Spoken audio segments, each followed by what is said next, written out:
Hello there, I'm Scotty. You're not. Welcome back to Halloween Horror Month. After a few days break, I'm back recording again. Got 7 movies left, 6 after this, plus the 2 revisited ones I'm doing with the girlies. So we are talking about Identity from 2003, directed by James Mangold, and starring John Cusack, Ray Liotta, Amanda Peet, John C. McGinley, Clea Duvall, William Lee Scott, Jake Busey, John Hawkes. Need I talk about any more? It has a fantastic cast. But this movie is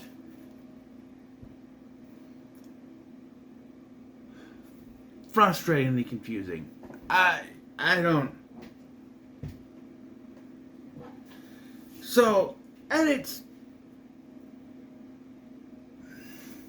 surface, it is a whodunit slasher set at a rainy motel, with the residents who end up stranded there being killed one by one.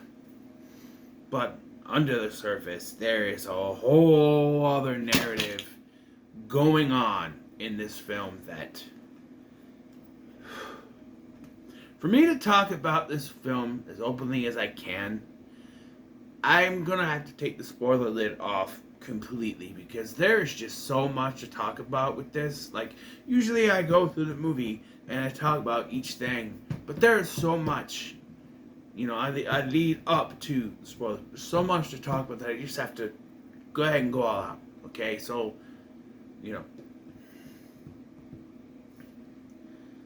Okay, so there is a double twist in this film. Who the killer is, which is at the end of the film, there's a twist that happens 3/4 of the way through that is kind of telegraphed, that I feel like all scenes setting up this twist before the twist happens should have been taken out of the film. Okay, so I went into this knowing what the basic plot was, right? Bunch of people line up at this hotel, getting killed one by one by a killer we don't know. It's a slasher film at a motel, that sort of thing, right? So I'm a bit baffled when it starts at a courthouse, with Eobard Thawne, the Reverse Flash. Matt Lesher shows up as a lawyer, talking about his client named Malcolm. And I'm like, is this supposed to be the guy that escapes? They're already telling us who the killer is, right? But then after this, the explanation, and they have to have a court hearing, they have to talk to this judge, and then it cuts to each of our people. We find out little flashbacks of stuff that happened with them as they meet up at this hotel, right? And so, from what I can remember off the top of my head, we have Ed, who is a former cop, now a limousine driver, played by John Cusack. His person he's driving is an actress, played by Rebecca De Mornay. I don't remember her name, sorry. You have Lou, Easiana, and his new wife, Ginny, played by William Lee Scott and Clea Duvall, respectively. You have the York family, played by John C. McGinley, another woman, I don't know the actress's name, and his wife and their son, Timmy. So, we have George, his wife, and their son, Timmy. We find out George's stepson, her son. There is a cop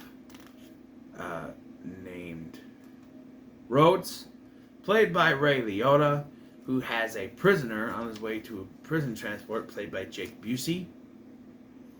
And then there is the manager of the place. Oh no, there's a working girl named Paris, who is played by Amanda Peet. And then there is the manager of the hotel, played by John Hawkes.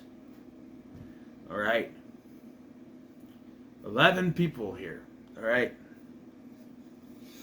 And soon after they arrive, it starts with a car accident in which the wife is hit accidentally by Ed. So they take her to the hotel, and spoilers, of course, she ends up dying eventually. But she's the first victim. Technically, she's still alive, laying on this bed, but she's technically the first victim here. And then, one by one, the rest seems to happen. I believe it is Lou who gets killed next. William Lee Scott's character. There's some kind of subplot where Jenny said she was pregnant, but she's not. Lou is the next one killed, right? And they discover that Jake Busey has escaped, right? So, at this point, we are going full into this, killer thing. And then, okay, so we have that, so there's a weird process here, okay? Because there is this opening with, come on. Okay, I'm back. So, I don't know where I was now. Okay, so they have that thing at the beginning where you have, they're going to have a hearing, you're going to talk about his client. And then it cuts, we follow the story, and then at some point it cuts again, and we're in the hearing. And now the doctor guy, who's played by Alfred Molina, is talking about his client, and his client has social identity disorder, and that he's trying to prove that he does have it, because if you have that, then you cannot be convicted of the murder because you were not in your right head, and so he'll be sent to a mental facility to get help. And then we cut again, we go back to the story, and then once we're down to about 4 of them, Ed runs outside and he hears the doctor's voice, and that's when you get the twist that he is one of the personalities inside this guy's head. And there's this whole thing. My problem is this is the first time we should have seen reality. We should have had everything showing us as if you want to have a great twist, then you should have had us from the beginning in this world where there are 11 people at this hotel, people are dying one by one, and then all of a sudden Ed is snapped in as one of the identities. That would have worked better. I know some people would defend the way that it's done in this film. This is not a bad film by any stretch of the imagination. The actors in this are fantastic. However, I feel like this should have been treated as a bigger twist than it was. You should not have telegraphed it so much. Okay? They mention the social identity disorder so that it's easier for the audience to accept it when it happens and Cusack pops in, right? But screw that. You don't need to walk your audience through. Your audience should be smart enough, especially if they're watching an R-rated film. Your audience should be smart enough to figure it out. Think about it. If this film had just been a slasher for the most part and then it snapped into this, you realize, oh shit, this is what's going down. Everything is explained in this one scene, and then he snaps back, and now he's got to figure out what's going on. And after this, Cusack is like completely different a little bit. He's a little more, worse for wears, I would say. Like he's a little bit out of it. Like he's still trying to figure out what's going on, so to speak. But yeah. And some could even say that maybe you didn't even need this twist.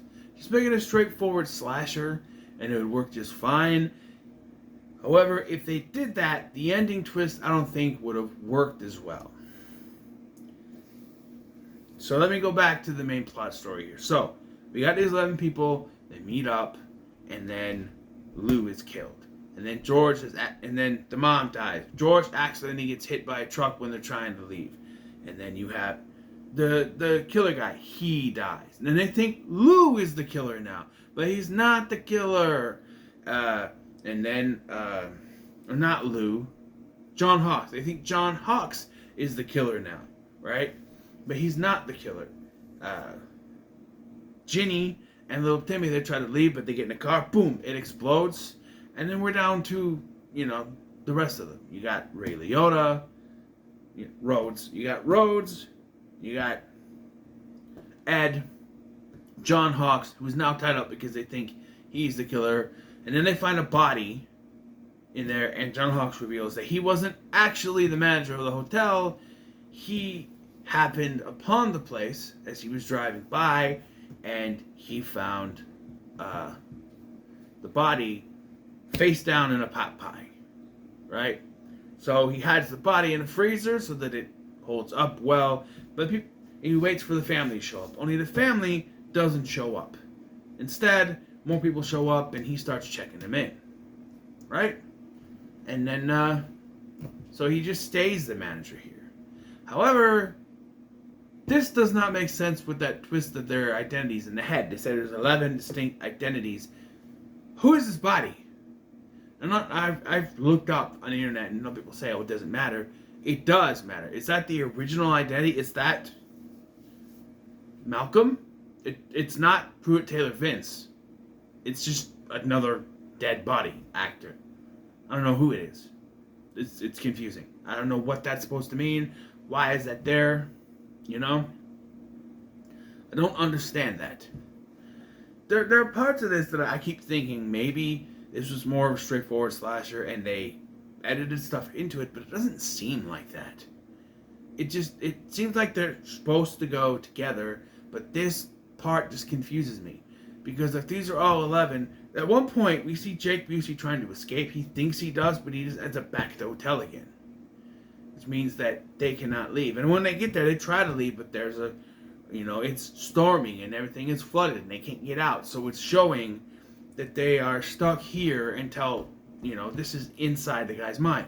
So who is this? The only thing I could think of looking up is that it's the original identity, which again, it's not Pruitt Taylor Vince, and maybe that's because they didn't want to spoil the twist. But I think by this point, Ed already knows. Maybe not. I think he runs off after this, so maybe I don't know. It's just confusing.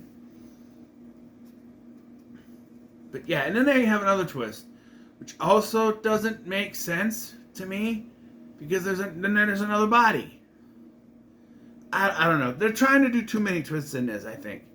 It's revealed that Rhodes is not a cop, but another convict who killed the officer that was taking both of them away, and then stashed them in the trunk. And then Amanda Peet finds the body. Paris finds the body. So who's this now? It's not another identity. Why is this there? Again, if this was a straightforward slasher, it would work. And if this was a straightforward slasher without the twist of it being identities, Rhodes would definitely be the killer. But we gotta have that twist. So it seems like Rhodes is the killer, right? So Ed comes back and they shoot each other to death. They have a shootout, they shoot each other to death, right? So Paris is the only one left. John Hawkes is dead because Rhodes isn't found out, so he kills John Hawkes. He goes after Paris. Ed shows up. They shoot each other to death. They have a shootout. And Paris drives off in a truck to go to Florida, right? Live her dream of growing oranges. And I should point out, each time one of these people dies, the key tags, are counting down from 11 to 10 to 9 to 8, whatever. And they start, the keys, it's not the keys, just the tags is that they're finding. And that is part of the reveal later where it's like, oh, each identity is fighting to be the superior one. There's a killer out there. He's killing each of the identities trying to be, So here we're led to believe that it was Rhodes and that Ed was the docile one and they fight. We see them, we see them taking Malcolm to the mental facility because they've won their case. And then we get Paris in Florida digging for her orange trees or whatever. Oranges and limes, whatever she wants to do. And she finds the number 1 tag. But what is this? She's the only one left, right?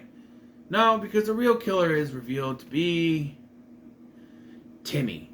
And this is why it has to be multiple personalities inside someone's head, because a 10-year-old could not kill all those people. 2 convicted killers and the little boy kills them? No. If this was a straightforward slasher, it would be Rhodes and Jake Busey, and one of them would have turned on each other. You know? And actually, they're more straightforward. Jake Busey would be the one doing it. You know? Or Jake Busey started it. So, I don't know. Or maybe, and this could be another twist, Jake Busey is the cop. Right? Because you see Jake Busey, you think he's crazy. You've seen Frighteners, right? You think he's crazy. He's got that look in his face, his eyes, his hair. But he's the cop. You know, and he can't say anything because, you know, the killer's right there. They switched places. And then he dies. And so, he tries to escape because he can't say anything. He tries to escape and then he's killed. So who's the killer? Oh, it's the guy who's actually the cop. The guy who's the cop, he's not actually the cop. He's a killer. So there's that. But I don't know. Just, but yeah. If this was a straightforward slasher and they went with Timmy being the killer the entire time, it wouldn't work. But because they are multiple personalities inside someone's head, I think it does work in that way. Again, though, you just played it as a straightforward slasher leading up to the twist where John Cusack pops in and it's revealed he's a multiple personality and they're going at it, I think it would have worked. I feel like all those things before where they're kind of building up to the twist is just holding the audience's hand. You need to think more of your audience. Your audience can think more than you think they can. They're smarter than you think. Alright? Because the only thing I'm thinking of after watching this is, man, if they hadn't telegraphed that thing, if they hadn't put teases to it early on in the film, that twist would have been so much better. Because then you would have been like, wait, what? Well, because they had a scene where they mentioned dissociative identity disorder. As soon as he popped in, I was like, oh, he's one of the identities. But think about it. Take those out. John Cusack pops in, and you're just going, what the hell? What is going on? And then they do the reveal. Who are the identities? They show the face. It's someone else's face. What happened to my face? What happened to my face? It would have hit so much better. But because they had to hold your hand and put those teases in, when that happens and he snaps in, you see this, you're like, okay, John, they're the identities. That's what it is. Yeah, you know. But it could have worked. So, because of that, I'm going to give it a middle of the road. I think it's a good movie. I think it's well directed. However, take out the teases at the beginning. Take out those teases. Get rid of those teases and just have the twist with the identities right there in the middle of the movie or whatever it was. And it would have worked. The twist would have worked better. Alright? Just saying. And also, I don't know why those extra bodies. What were they? Right? Who is the dead body in the freezer? What's with the cop? If these are all supposed to be these 11 identities, there shouldn't be any other bodies there. I don't get it.